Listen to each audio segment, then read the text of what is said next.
What's going on, guys? So we are on part 3 of the Fortnite crossover, and this also so happens to be Arrow's 100th episode, and as we saw from the end of part 2, all of our heroes got abducted, or the ones from basically the Arrow cast, and they are now trapped in some dream fantasy world. In my opinion, this was actually a pretty cool and smart way to do the 100th episode, because usually when shows hit their 100th episode, they have like flashbacks or they do like memory things, and like this was one of the best parts in the last 5 seasons or whatever. And with Arrow, that'd be kind of weird since it is more like chronological, and the only way you would be able to bring back dead characters is Earth 2 or time travel or whatever, but this was a different element and they didn't have to pull from other things that they've already done from.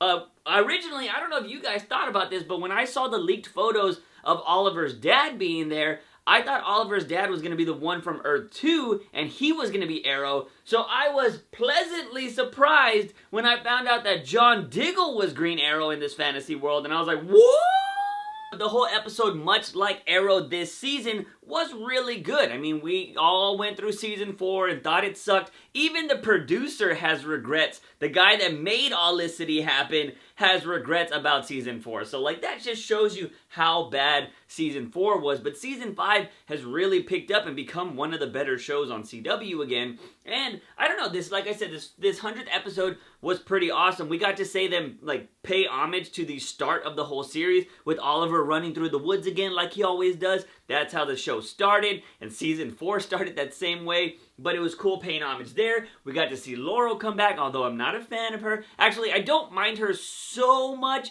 when she's just Laurel. I hated that she became Black Canary, but Laurel, she was still kind of a crybaby. I didn't like her that much, but she was okay in here. So anyways, as a love interest to Oliver, I guess I don't mind her, but I just wasn't really ever fond of the character. Anyway, so in this dream sequence, we see that Oliver is getting married to Laurel. Sarah shows up, and she's all like, oh, this is a pretty necklace, and it's the Black Canary symbol, and she's all like, she gets her freaking, you know, she gets jolted, and she's like, oh, the Matrix, and she knows that she's kind of in a dream sequence or something's going on. And it was really interesting, too, that in this dream sequence, Sarah is, like, into girls, but in reality, she was actually into Oliver because she went on the boat with Oliver. They actually had a relationship in that reality. So it seems like Oliver's the only one she's able to go over the fence for. But other than that, she's into girls. And in this dream sequence, she was into girls. And she told that to her sister when they were at the party. Also, if you guys know on Instagram, if you follow her on Instagram, White Canary, her dad was actually the bartender that gives them the 2 glasses of wine. I just thought that was interesting because I saw that on Instagram, then I saw it on the show, and I was like, oh, hey! A few things I want to point out that I noticed in this episode. One, freaking Sarah looked gorgeous in this episode. I don't know why. I mean, I've always had a thing for her, but she, for some reason, in this episode looked super gorgeous, especially at the party and everything, but I was just like, damn, Sarah, you look so good. And also Speedy, too, when she was in that bridesmaid dress, I was like, damn, you clean up good girl, man, you look so sexy. Actually, a lot of the ladies in this episode look amazing, but them two specifically, I was just like, no. Another thing, I am really surprised that Merlin wasn't more a part of the Fortnite crossover. I'm really surprised about it. He just signed a big contract to go and be a part of all 4 shows, so I'm really surprised he wasn't somehow trying to team up with the Dominators or trying to help out this crew from not getting killed by the Dominators, but all we saw him in was having one little conversation with somebody at the party, and then at the end fighting Thea in her, you know, demon dream sequence kind of thing. So I'm really surprised he wasn't more a part of this crossover because he's been a big part of Arrow for 5 seasons. When it came to John being the Green Arrow, like I said, I was really shocked by that. I was expecting it to be Oliver's dad, but then when we saw the sequence when Oliver and his dad were walking down the alleyway, much like Batman and his parents, you know what I mean? Gun get pulled out, very Batman right there, and then freaking Green Arrow comes and knocks him out and then shows him and shoots him up into the air and all that shit. I was just like, what? I was just freaking out about the whole thing, and it was just really crazy. And then to find out that it was John, I didn't even think about it. I was like, man, when are we going to see John? And then boom, he was the Green Arrow. My only question about the whole thing was, how did him and Felicity hook up and be partners? That's my biggest question in the whole dream sequence. Of course, it's a dream sequence, and a lot of things just didn't make sense, but I kind of wanted to know. They explained why John became the Green Arrow because he was, or the Hood is what I should say, because, you know, he did a lot of stuff in the military that he wasn't happy with, so he's trying to atone for it. But I was like, why was Felicity there? How did she meet up with John? It made sense when her and Oliver met up because they both worked at Queen Industries, but I didn't know her and John. It was just kind of like, questionable. In case you guys didn't know, this whole dream sequence thing has been done before. If you've ever seen Justice League Unlimited, there's an episode where Superman gets this plant stuck on him, and it sends you to your most, like, happiest place ever, which for Superman at the time was going back to Krypton. He had a wife, he had a son, and he got to talk to his dad. He got to just live on Krypton, because remember, when he was a baby, he got sent away, so he didn't know about any of that. That was his dream sequence, his most happiest place, and that thing just keeps you there, and that was from Mongol, who's just this badass Superman villain. So there's that. And if you watch Supergirl, the first season, they did that same storyline with Kara on Supergirl. Obviously, there was no Superman at this time, so it was just awesome to see this, and I think they just took that concept and used it for the 100th episode here on Arrow, which is just, I don't mind seeing it. It's a badass kind of thing, but this has been done in DC before. The best part for this whole dream sequence, in my eyes, was when Sarah killed Slade Wilson, or Deathstroke, because it wasn't Slade Wilson, because he never took off his mask, so they weren't using the original actor, they were just using some guy to play Deathstroke. But that was the best thing, when Oliver was just like, he didn't know what to do, although he, you know, in reality he would. So John was fighting Deathstroke the whole time, and then Sarah just came out of nowhere and was like, what's up? Death. That was awesome. And then when it came to the final fight at the end, where everybody was fighting their foe, I felt kind of bad for John Diggle and Ray Palmer. They didn't have their own kind of villains. They were just fighting goons when everybody else had their main villain. You know, Sarah was fighting Damien Dark, Speedy was fighting Merlin, and of course, Oliver was fighting Deathstroke, and it just sucked that freaking John and everybody else had to fight goons that were just like nobodies. Again, I thought this dream sequence was really good, and they brought the emotion in this episode when Oliver and Speedy are talking, and she's like, this is the reward for all the good you've done. Like, why wouldn't you want to stay here? We could finally have a life. There are people like the Flash and Supergirl that can save the world. We're not needed anymore. And we've known that forever, that Speedy has always just wanted to have a normal life, but she's never been able to have that, and she's been trying to regain that. It's one of the reasons why she quit from being a superhero, although aliens showed up and she was like, yeah, I'm a superhero again. But we know that she's always been fighting for, in the past few seasons, to just have a normal life. And in this dream sequence, she felt like she could finally have that. But Oliver knew that it was fake and that he couldn't do it. And he told her flat out, he was like, I didn't do this to be rewarded. I did it because it's the right thing to do. And then, of course, she eventually comes around and they have that whole dream sequence. But this was a really solid episode with character development and stuff like that. In my opinion, some of you might not think that, but I just thought it was a really cool way to do the 100th episode for Arrow. Before I talk about the stuff outside of the dream sequence, I want to point out two things. One, awesome save by the Legends of Tomorrow when the freaking ship, when they were in the ship and they were leaving and all those other Dominators came by and were blowing them up. I was like, how the hell are they going to get out of this? Supergirl can't just fly up there and destroy all those ships in one hit. And I completely forgot about the Legends of Tomorrow, and it was a cool tie-in to tomorrow's episode, because now all of our Arrow crew is going to be with the Legends of Tomorrow, and then that episode will start, and it's supposed to be the epic final battle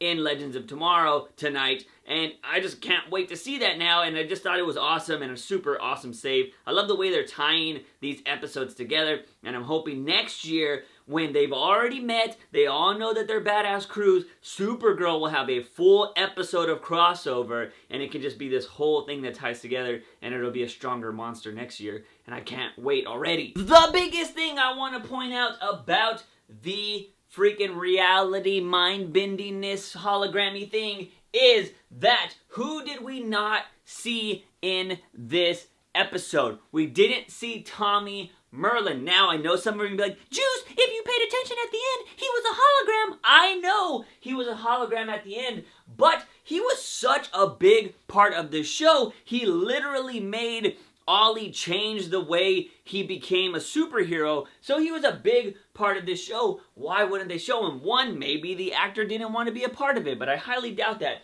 Two, I think It's because he's Prometheus. Let's go ahead and point some things out, guys. One, why would you show Tommy Merlin now in this episode and then show him later to be Prometheus? You can't do those two things because it's like, oh, he's already on this episode and then he's gonna be Prometheus. That's kind of weak. No, you gotta hide him because you want that reveal of Prometheus being Tommy to be really big and shocking. That's why he wasn't in the 100th episode, because I don't see any other reason why he wouldn't be here, because it's the 100th episode. So I think he's going to be Prometheus, and that's why they're like, oh! But another thing that we just saw in the Flash episode is when Oliver found out that Flashpoint happened and things changed. Did you notice in the episode that nothing has changed with Oliver? Everything's been the same with Oliver. His parents still died. Everything happened with Speedy. Laurel still died. All of that stuff has not changed for Oliver. He's had the same life. So what's going to change? Well, what's going to change from Flashpoint is that Tommy survived and he is now Prometheus. Oh, shit! That's right, I am going to say that Tommy is going to Prometheus. And now I know a lot of people have been thinking this and everybody's kind of hoping it's going to be that way. But evidence is starting to pile up that it could be him. And I think it'll be really interesting. But what I'm like really questioning is, how do you make him going forward be part of the show? Or do you kill him at the end of the season? Are we going to reveal that Tommy is Prometheus when Oliver shoots him with a few arrows, stabs him in the heart or something, and then he dies, and then he unmasks him, and he's like, Tommy, what? Oh, what? Tommy? Like, is that going to change his perspective? Just like it did at the end of season 1, it's going to change him it's going to make him not be a killer again. That way time, there's like a fixed point in time, kind of like how Doctor Who says that events just have to happen. So maybe since Oliver's been killing again this season, he'll end up killing Prometheus. Prometheus will be Tommy, and then it'll make him not kill again because he just killed his best friend. What? That's a lot to think about. Now let's go ahead and move on to everything that happened outside of the dream sequence. Salty Cisco wasn't so salty, but it looks like he passed on his saltiness to freaking Wild Dog, who was super salty against metahumans. I love me Wild Dog just because he's one of my brown brothers, but like, he does annoy the hell out of me because I've met guys like this. I've met dudes that are super hard-headed and they're stubborn and they annoy the hell out of me, and it's like, it sucks because you know that there's some good under there, but they're just so fucking stubborn that you're just like, dude, fuck you, I'm out. Wild Dog is like that, but in this season, we've seen that he's had his moments where he's been remorseful or he's learned things. So I hold out hope for Wild Dog, but dude, homie, you annoy me sometimes, and especially in this episode by not giving meta freaking humans a chance. And this is why it bothers me, because homeboy is brown. He's a person of color, and that means he's more than likely been discriminated against in his lifetime, and he's just had the short end of the straw, yet he's doing what other people do to him to metahumans, and it's like, bro, you can't do that. One question I got was, how the hell did Cisco get a part of the alien spaceship if he wasn't there? Flash couldn't even touch it without a force field going off. How did Cisco just end up stealing a part of a spaceship? He wasn't even in that scene where all the FBI and everybody showed up around the alien capsule. Like, there was, how, Cisco, how did you manage to get a piece of the alien spaceship? Side note, one thing I actually thought that was pretty cool in this episode, and I love it when any kind of show, book, or anything adds a religious aspect into it, because I think the idea of religion is like so interesting, but I found it so awesome that, Curtis was all like, yeah, I'm all about aliens, but he didn't believe in like this divine power. But what's his name, Ragman, did. So at the end of the episode, Ragman was like, oh, I know that's part of the Hebrew whatever, and freaking Curtis was just like, oh shit, like he was enlightened, like his eyes just like was like, oh motherfucking shit. I just think like stuff like that is really interesting because it gets your brain going, because you're just like, oh, well maybe religion derives from aliens, and what, and then whoa, and then whoa.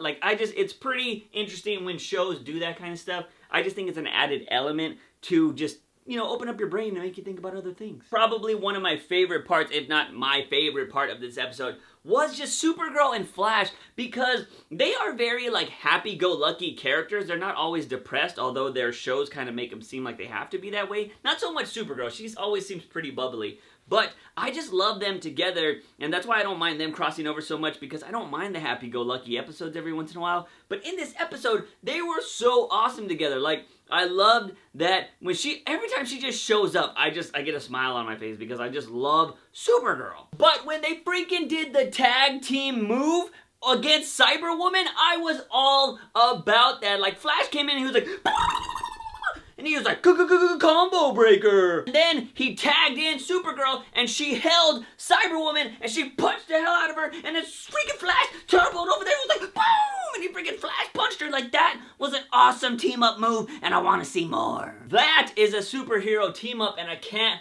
wait to see what we're going to see in this final episode on Legends of Tomorrow, the part 4 of it. Make sure you hit that subscribe button if you haven't, because we're covering that shit on this channel. Anyways, guys, I want to know what you thought about the 100th episode of Arrow. Do you think Tommy is Prometheus? What did you like about the dream sequence? And how do you feel about this Fortnite crossover so far? Let me know in the comment section down below. Guys, there's only a few hours left to get the first batch of Juice from the Box shirts. Go hurry if you want one of those shirts. I am relaunching the simple logo after this one ends, but you will have to wait until the campaign's over, which is another 7 days for them to make it and then ship it out, so it'll be a lot longer. So if you want your shirt soon, order it on the first batch. If you want the double circle shirt, you can go ahead and get that for the next couple of days, but once that one ends, I'm not relaunching that one, so make sure you grab that one if you want it. Links in the description below. Guys and gals, if you like this video, give it a thumbs up and share with all your Arrow buddies. Don't forget to hit that subscribe button for all things nerdy and geeky on this channel. As always, I am your host, JUICEbox. Remember, when you wake up in the morning, ask yourself something. Have I had my daily dose of juice? See you guys next time. Bye!